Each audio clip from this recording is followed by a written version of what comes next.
Yun mga idol, ilagay na natin yung celery, dahon ng celery. At luto na yung ating sprouted para may pampabango.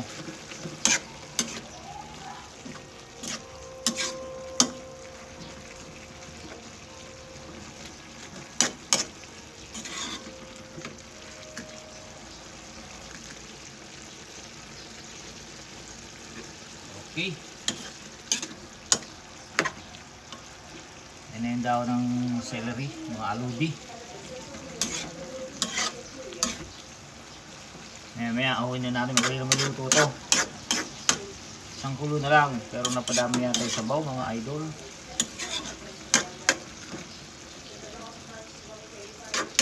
Ayan pa natin ito. Tuyuin. 2 minutes. 2 minutes mga idol. Ahoy na natin. At okay na yung luto na yung ating sprouted. Palutin na natin ng loopy wrapper. Okay.